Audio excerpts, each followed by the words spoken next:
حضرت کربلا کے میدان میں ملائکہ سب بسب کھڑی ہو کر کے شہنشاہ کربلا کو سلامی پیش کر رہی ہے. حضرت امام حسین رضی اللہ تعالی عنہ اور ادھر حضرت ادھر شمر امام حسین رضی اللہ تعالی کی گردن پر خنجر پھیر رہا ہے. ادھر سجدہ محبت ادا ہو رہا ہے. امام حسین رضی اللہ تعالی عنہ اور ارزائے پانی کو خیر بات کہہ کر کے داعیہ جن کو لبیک کہتے ہوئے بارگاہ رب ذوالجلال میں پہنچ جاتے ہیں. انا للہ و انا الیہ راجعون. حضرات یزیدیوں نے صرف امام حسین کا سر قلم نہیں کیا بلکہ انہوں نے پوری انسانیت کا سر قلم کیا ہے. انہوں نے امام حسین رضی اللہ تعالیٰ عنہ کو سر قلم کرنے کے بعد نیزے پر بند کر کے پورے گلی کوچوں میں گھمایا ہے. ظالموں سنو سنو, تم نے کچھ بھی سوچ کر کے امام حسین کے سر اقدس کو نیزے پر بلند کیا ہو, لیکن سر حسین جاتے جاتے نیزے پر بلند ہو کر کے دنیا والوں کے سامنے یہ اعلان کر دیا, دنیا والوں کے سامنے یہ حقیقت ظاہر کر دی کہ دنیا والوں دیکھ لو, جیت ہمیشہ سچائی کی ہوتی ہے,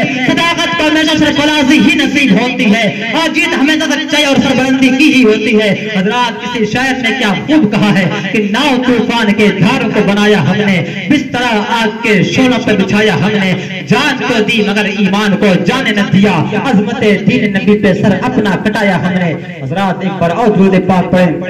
اللہم صلی علی سیدنا مولانا محمد مبارک وسلم صلاۃ و سلام علیک یا رسول اللہ صلی اللہ علیہ وسلم.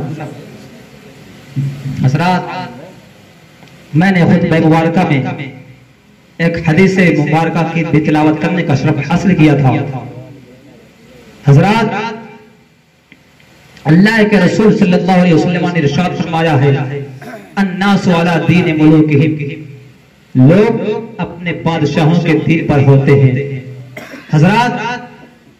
آج سب سے بڑا سوال جو یہ ہوتا ہے کہ امام حسین رضی اللہ تعالیٰ عنہ اگر یزید کے ہاتھ پر بیعت کر لیتے تو کیا ہوتا. حضرات اس حدیث مبارکہ کو آگے رکھتے ہوئے آؤ میں آپ کو بتاتا ہوں, اگر امام حسین رضی اللہ تعالیٰ عنہ یزید کے ہاتھ پر بیعت کر لیتے تو آج جو یزید جو ایک ظالم و جابر بادشاہ تھا, یزید جو عیاش تھا, یزید جو ظلم و زیادتی کا عادی تھا, یزید جو عیش پرستی کا شوق رکھتا تھا, یزید جو لہو و لعب میں مصروف رہا کرتا تھا, یزید جو دنیا کے خرافات میں مبتلا رہا کرتا تھا, اگر امام حسین اس کے ہاتھ پر بیعت کر لیتے تو آج